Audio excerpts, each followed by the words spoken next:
Assalamualaikum warahmatullahi wabarakatuh. Assalamualaikum. Mau bertanya Ustadz, selama ini kan kita manusia ya naik turun keimanan kita juga. Terkadang kita lalai juga. Kalau lalai mungkin ibu saya nggak ikutan ya. Buk- Silahkan Jadi Ustaz. bagaimana kiat yang klik banget ya untuk kita menumbuhkan semakin rasa cinta kita di hati kita kepada eh, manusia paling mulia yaitu Nabi kita Muhammad Sallallahu Alaihi Wasallam. Itu Baik, aja dari saya. Terima kasih. terima Assalamualaikum kasih Bu. warahmatullahi wabarakatuh. Assalamualaikum warahmatullahi wabarakatuh. Pertama saya bicara iman dulu, baru bicara tentang hubun Nabi. Di kitab Sahih Al-Bukhari ada topik yang kedua, topik iman, Kitabul Iman. Di dalamnya ada 57 hadis, mengungkap berbagai macam persoalan yang bisa menunaikan kita dan menunjukkan kita tentang meningkatnya iman dan menurunnya iman. Saya ambil satu hadis saja yang paling pokok. Al-imanu yazidu wa yantaqis. Keadaan iman seseorang kadang naik turun. Oke? Belum berhenti. Yazidu bit ta'ah. Dia bisa naik dengan banyak meningkatkan ketaatan, ibadah. Wa yantaqisu bil ma'siyah. Dia bisa turun ketika seseorang mengerjakan perbuatan maksiat. Clear? Jadi kalau kita berkata, saya ingin menaikkan iman saya. Caranya bagaimana? Perbanyak ketaatan. Naikkan ibadahnya. Salatnya tambah sunnahnya. Tahajud, duha. Nanti akan terjadi perbedaan. Lisan biasa dipakai berzikir. Tambah. Ketika biasa dipakai berzikir, nanti akan terjadi perubahan pada lisan. Pada yang nggak baik, jadi nggak pengen lagi. Demikian dari ujung kepala sampai ujung kaki. Ketika ketaatan itu dikerjakan bertambah, lawannya yang maksiat pasti turun. Ini meningkat dengan sendirinya. Tapi kalau sedang lemah, ini faktornya dua. Satu, maksiat itu salah fungsi. Dari organ yang melekat pada tubuh kita digunakan dengan cara yang salah. Lisan harusnya bicara baik, bicara yang tidak baik. Salah fungsi, maka ada maksiat di lisan. Makanya biasanya kalau lisannya banyak maksiat, dipakai taat itu susah. Susah, pakai baca Quran susah. Ya, mata kalau sering lihat maksiat, lihat yang haram, yang halal jadi nggak enak. Pasti nggak enak tuh. Kalau sudah nggak enak lihat istri sendiri, itu kebanyakan lihat istri orang. Ya, sama juga. Yang perempuan juga begitu. Kalau ada harta yang tidak baik dikenakan, nanti yang baik-baik itu jadi nggak enak. Jadi nggak biasa. Nah, kemudian dilanjutkan pada kegiatan selanjutnya. Setelah kita imannya bisa merasa enak, dinaikkan levelnya, gunakan iman itu untuk mencintai Nabi. Bagaimana caranya? Ada 3. 1, dengan bersolawat. Memperbanyak solawat pada Nabi Sallallahu Alaihi Wasallam. Kalau ibu mau enak solawatnya, ibu belajar dulu tentang buku-buku yang mengajarkan tentang sosok Nabi seperti apa. Oke? Nanti dijelaskan, Nabi itu perawakannya tidak terlampau tinggi, tidak juga terlampau pendek. Sedang tapi sangat ideal. Postur tubuhnya sangat bagus. Rambutnya tidak terlampau ikal, tidak juga terlampau panjang. Tapi indah, ya. Kemudian mengalir sampai dengan ke bahunya.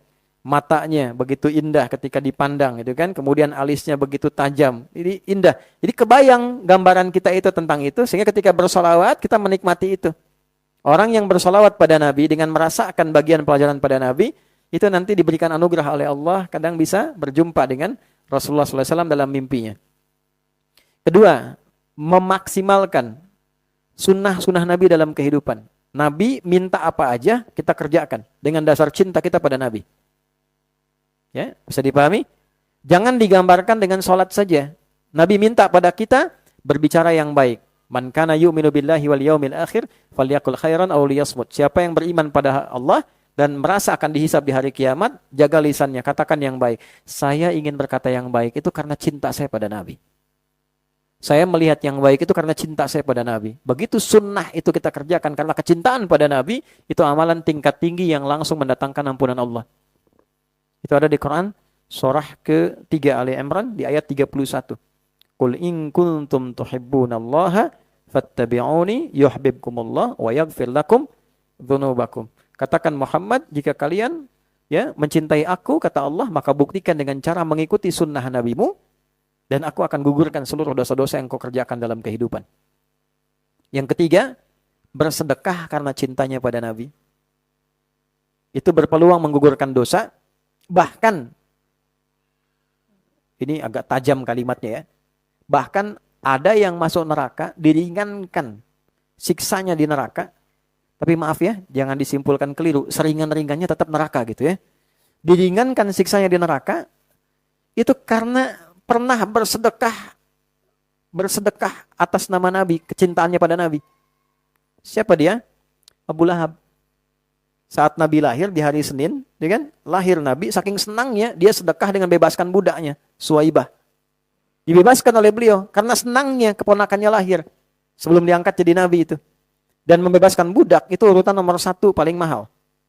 Ya, jadi kalau misalnya pengen sedekah biasa, ya dengan kambing. Lebih besar dengan unta. Di atas itu membebaskan budak. Itu tingkat paling tinggi. Abu Lahab melakukan itu. Jadi ada riwayat mengatakan setiap hari Senin diringankan siksanya untuk Abu Lahab itu karena pernah merasa bahagia dengan lahirnya Nabi. Itu hadisnya sahih. Ya, diringankan itu keadaannya. Jadi saling menguatkan di antara syawahidnya. Makanya ada yang mengatakan bahwa ketika kita bersedekah karena kegembiraan kita pada Nabi, senang dengan Nabi, nah itu memberikan satu syafaat tertentu pada kehidupan kita baik dunia ataupun akhirat. Saya berikan gambaran sederhana begini, Bu. Nah, 3 ini nanti kita praktekkan ya, insyaallah. Ada orang Baduy, orang Arab Baduy. Biasanya kurang sopan di era-era itu, kurang sopan kalau masuk. Tapi bukan berarti kurang sopan ini menjadi jelek, bukan. Itu karakter saja. Bagi orang-orang kota itu nggak biasa sehingga disebut kurang sopan. Paham ya? Masuk ke masjid, Nabi sedang khutbah menjelaskan kiamat. Wah, kiamat tuh situasinya begini, menakutkan sampai orang tua lupa dengan anaknya, anak lupa dengan saudaranya dan sebagainya. Orang sedang sedih begini khusyuk, tiba-tiba dia interupsi.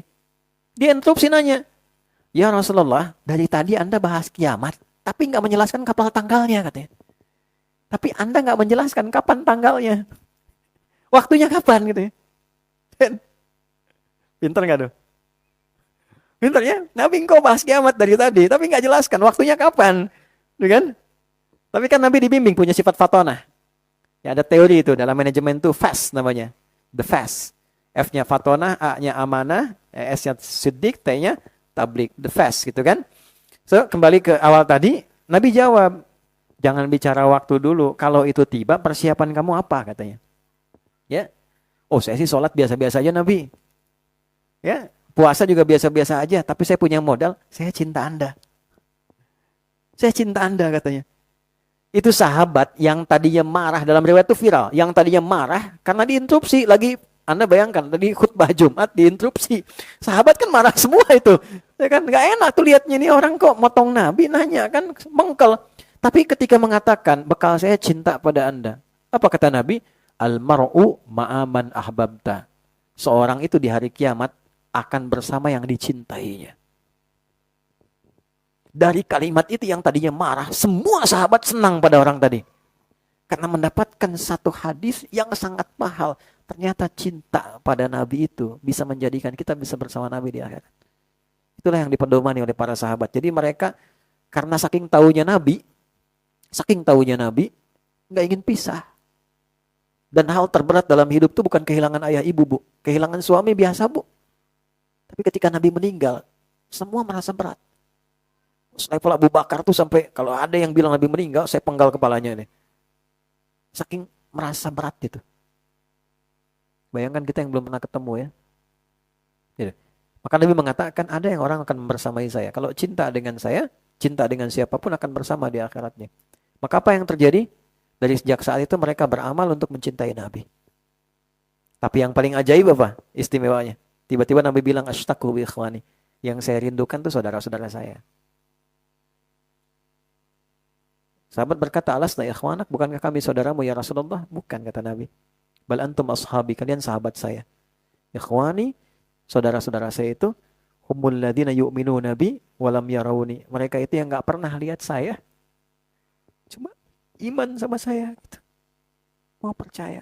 Enggak pernah lihat saya, cuma mau percaya. Mau sholat. Itu Nabi tuh kangen gitu. Kangen sama kita. Masa kita enggak kangen ya? Ya, jadi upayakan bertanamkan rasa cinta itu, rasa sayang itu sehingga ada kesempatan. Masa bersolawat gak pernah lihat, ya kan? Nah, kita berdoa dalam sholat kita sebut tapi gak pernah lihat. Nah, jadi itu gambarannya. Wallahu a'lam. Tapi setidaknya ya niatkan itu dan semoga Allah memberikan jalan termudah untuk kita berkumpul bersama Rasulullah SAW. Makanya jadi umat Nabi yang baik, ya. Jadi yang baik. Rahama, saling mencintai. Jadi orang tuh gak harus dengan apa ya? Ya lihat dengan cara pandang kasih sayang Nabi ngajarin kita lah. Ya, kalau sudah seperti itu hati kita juga lapang. Saling menyayangi orang. Alhamdulillah, beda pendapat, alhamdulillah apa-apa, saling menyayangi. Ya. Bahkan dengan yang belum beriman pun kita doakan. Kalau sudah seperti itu hidupnya tenang. Ada masalah sedikit di rumah tangga dengan sifat sayang bawanya. Kalau tidak banyak kecewanya nanti. Ya. Seperti yang Nabi ajarkan, alhamdulillah titipan sementara. Ya, balas dengan walaupun itu tidak mudah, walaupun tidak mudah. Sepanjang hidup masalah akan selalu ada. Dan masalah itu mengkonfirmasi kebenaran, ujian dan ikhtiar kita untuk beribadah kepada Allah Subhanahu wa taala. Kalau nggak ada masalah kita nggak kenal sabar, nggak kenal jujur, nggak kenal ibadah, ya, nggak kenal tarekah untuk menyembah Allah. Justru dengan adanya masalah itu dihadirkan segenap kebaikan untuk kehidupan kita semua.